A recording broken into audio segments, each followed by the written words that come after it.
públicas no Brasil? Qual o papel dos movimentos sociais para a organização e criação dessas mesmas políticas públicas? Como fica a Universidade Federal de Ouro Preto? Para responder a estas e outras perguntas, nós temos no dia de hoje Adilson Pereira dos Santos, que tem graduação em Pedagogia pela UFMG, mestrado em Educação, Cultura e Comunicação pela UERJ e é pedagogo na Universidade Federal de Ouro Preto. Eu sou Antônio Marcelo Jackson e nós estamos começando o nosso Consciência de hoje.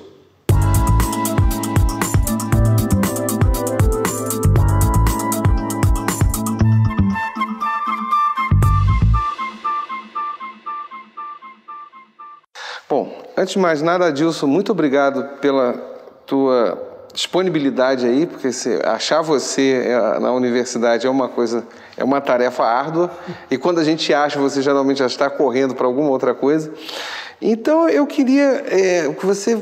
Eu sei que isso foi um trabalho que você fez, a sua dissertação de mestrado, parece que tem outras coisas que estão aí vão surgir a partir desse trabalho inicial. Agora, eu queria que você tocasse isso. Como é que funciona políticas públicas, papel do movimento social e dentro do que você estudou? Tá? Vamos começar a conversar sobre isso, que as pessoas acham que as políticas públicas vêm do céu e que os movimentos sociais pouco ou nada interferem, mas não foi isso que você identificou e trabalhou na sua dissertação.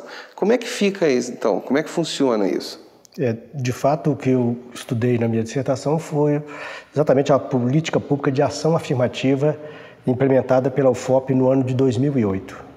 Então, essa política, no caso, os movimentos sociais organizados de Ouro Preto, cumpriram um papel fundamental para que essa política fosse implementada. Além de pedagogo da UFOP, eu sou um dos sócios fundadores do Fórum da Igualdade Racial de Ouro Preto, que é uma entidade que efetivamente começou a atuar no município de Ouro Preto em 2003, e essa entidade foi quem cumpriu o papel na cidade de apresentar à Universidade Federal de Ouro Preto uma proposição de implementação dessa política de ação afirmativa. Então aí chegamos ao primeiro ponto-chave da questão, quer dizer, o movimento social, primeiro ele se organiza, como é o exemplo citado por você, no caso específico, pelo menos da UFOP aqui. Sim, foi exatamente. Algumas entidades, algumas pessoas do município que atuavam em defesa da promoção da igualdade racial na cidade, decidiu se organizar e colocar na agenda, introduzir na agenda da UFOP a demanda pela adoção de políticas de cotas. Então, esse grupo se organizou, ainda em 2004 encaminhou uma solicitação à reitoria de então, e essa reitoria tramitou essa discussão no âmbito da Universidade Federal de Ouro Preto. É uma questão que, ainda que não esteja na pauta aqui, mas é sempre bom citar, né? Quando se fala da questão racial no Brasil, eu mesmo vivi há poucos dias atrás uma experiência que na verdade se repete, né? Quando a gente chega e fala isso, existe um problema racial no Brasil e esse problema tem que ser resolvido.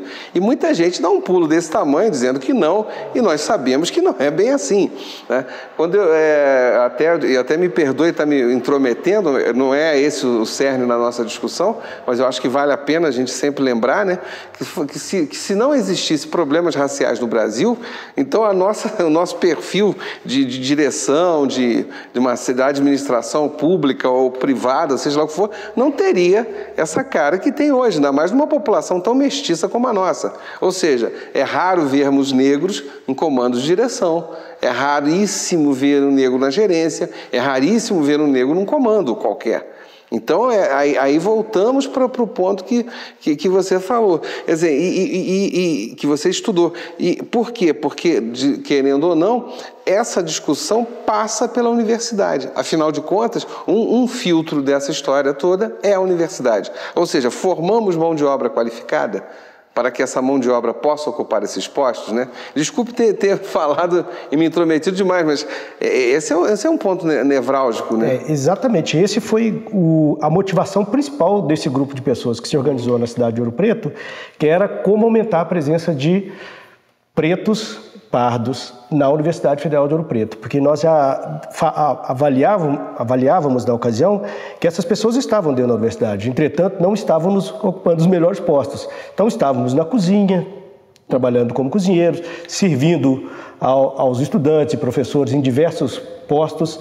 Se você fizer uma visita aos quadros de formatura da Escola de Minas de Ouro Preto, no Museu de Ciência e Técnica da Universidade, você vai verificar qual é a proporção de pretos e pardos formados na universidade. Se a gente fizer uma pesquisa utilizando a metodologia exclusiva de fenóptico, olhando visualmente os traços das pessoas, você vai verificar quantos pretos e pardos a Escola de Minas, desde a sua criação até os dias de hoje, formou. E, ao mesmo tempo, esse quadro ele nos desperta um outro dado curioso, que é quando aparece um preto nas fotografias, em que posição que eles ocupam. Normalmente uma posição hierarquicamente inferior e como um funcionário homenageado. Ele não aparece como um professor, como um diretor, como um graduado de uma outra engenharia. Então foi com esse sentimento de aumentar a presença de pretos e pardos, sobretudo em postos mais bem representativos da sociedade, que a universidade fez esse trabalho de alunos. Agora, você disse que o movimento, pelo menos você tomou parte dele a partir de 2003, né? Aqui em Ouro Preto, especificamente. 2003 foi a retomada. Eu acho que o início desse século ele tem uma certa reaquecimento desse debate em nível nacional. Isso também ocorreu em Ouro Preto. Isso aconteceu em Ouro Preto também.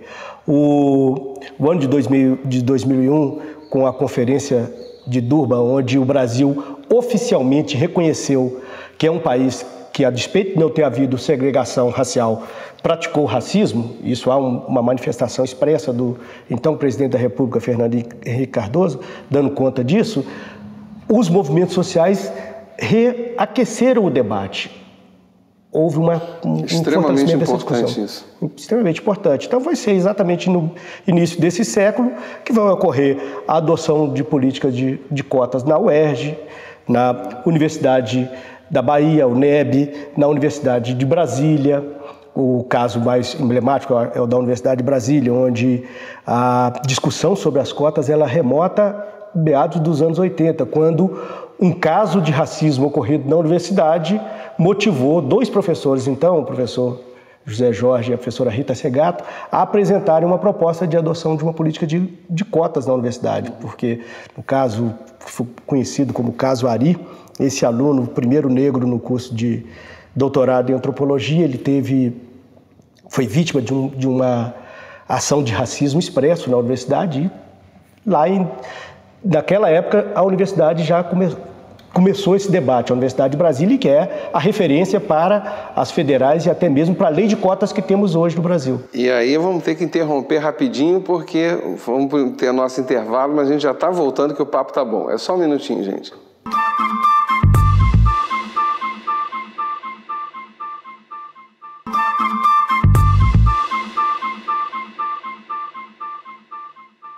Bom, a gente está de volta com Consciência com o Adilson Pereira, pedagogo da Universidade Federal de Ouro Preto, e a discussão sobre movimentos sociais, a questão racial no Brasil e a Universidade Federal de Ouro Preto, quer dizer, como é que ela ficou nisso. Adilson, a gente estava conversando e você citou o caso da UNB, mas você fez uma citação rápida e eu acho que é importante a gente tecer um segundo que seja de comentário, que as pessoas, de uma forma geral, pensam o racismo sempre via modelo segregacionista, em termos espaciais, como foi na África do Sul, como foi nos Estados Unidos.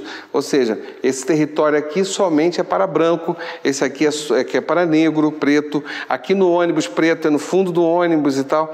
E quando que o racismo ele não é só isso, quer dizer, ele assume, lamentavelmente, diversas facetas. E no caso brasileiro, é um outro tipo de modelo, né? Quer dizer, aquele modelo onde se colocava que o branco era intelectualmente mais preparado que o preto e, portanto, eu aceito, então, brancos em comando de direção e não aceito pretos. Daí o brasileiro, me corrija, por favor, se eu falar bobagem, a maioria dos brasileiros acha que não há racismo no Brasil, por quê? Porque as pessoas falam assim, não, mas eu tenho amigos pretos. Eu falo, sim, mas o problema não é ter amigo preto, eu quero saber se você vai eleger, vai votar para presidente da República num preto. Se você não estranha entrando num banco, ter o gerente preto, né? Se o reitor for preto, quer dizer... Então, é aí que o racismo aparece. Quer dizer, não, por favor, estou falando alguma bobagem? Ou... Não, acho que essa discussão ela está muito marcada até pela própria democracia racial do Gilberto Freire, que acabou de alguma maneira influenciando muito a história do Brasil, e nesse aspecto, essa questão da convivência, ou seja, como convivemos todos, não existe o racismo no Brasil. Entretanto, as posições são muito bem demarcadas. Essa tarefa é para determinado grupo, essa para determinado grupo, no caso especificamente grupo étnico. Então, de fato, essa é a sutileza do racismo à brasileira. Houve uma campanha no início também desse século sobre onde você guarda o seu racismo. É um movimento de uma ONG do Rio de Janeiro, e eles perguntavam onde você guarda o seu racismo. Chegavam na rua e perguntavam às pessoas: no Brasil tem racismo? Todo mundo dizia sim. Você é racista? Não. Ou seja, o Brasil, há um reconhecimento de que há racismo no Brasil, entretanto ninguém o pratica. Então é um negócio que é muito característico, né? No mínimo curioso. É uma característica muito específica do nosso país. Não, eu já vivi situações, eu tenho uma frase que eu me lembro, essa daí é clássica, né? Que aí, de novo, é o racismo à brasileira, onde o negro, o papel dele não é cumprir tarefa administrativa, mas ele pode fazer qualquer outra coisa. É a frase de um técnico de futebol em 1900 não, minto, foi de um deputado. Me foge agora o nome, era do PDT do Rio de Janeiro, mas me foge o nome dele agora, em 1990, quando ele disse que a seleção brasileira de 1990, aquela Copa horrorosa da Itália, que a Copa foi ruim para todo mundo, mas a seleção brasileira não teria sucesso mesmo, porque não tinha preto no time. O técnico era o Sebastião Lazzaroni. E isso me chamou a atenção, porque ele falou: pera um instantinho, então o problema é para jogador de futebol pode. Ou seja, certas aptidões combinam com. Agora só não me peça para o cara ser o diretor da empresa, né? Que aí já é outra história, que envolve, de novo, o que você citou, as aptidões e tal.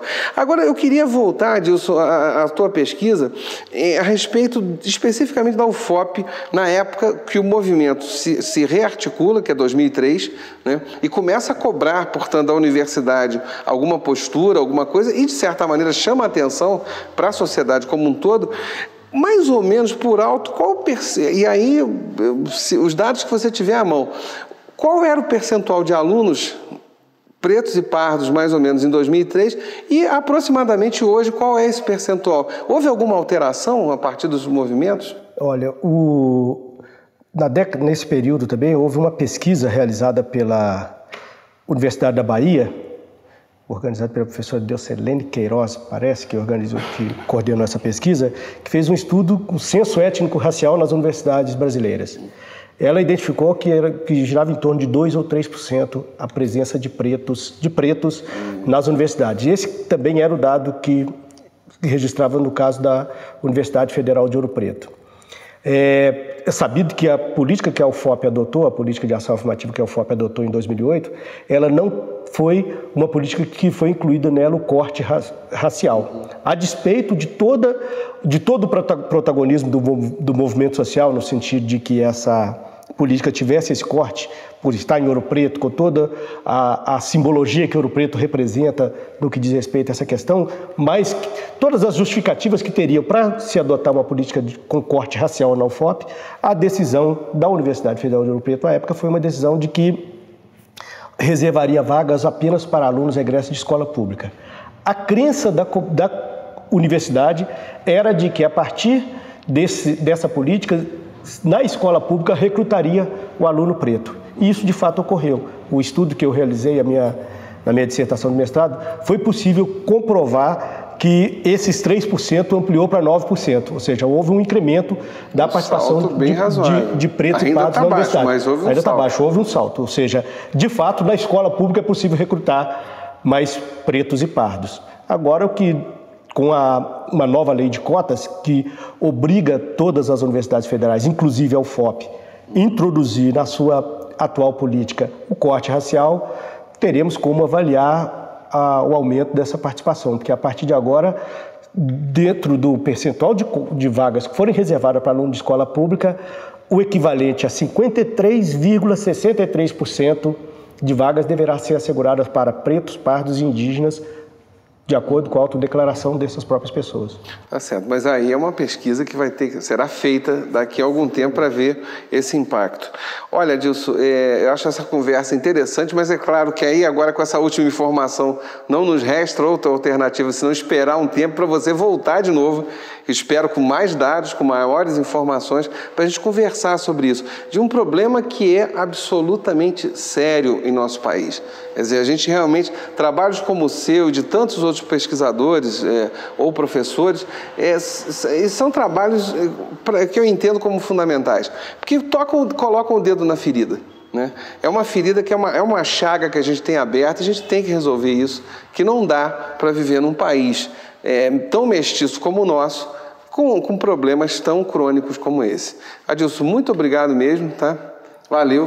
Valeu. Até uma próxima e vou contar agora, esperar e vou dar um tempo para você pesquisar, levantar mais dados e a gente fazer uma nova entrevista. Falou, gente. Os dados no próximo encontro. Com certeza.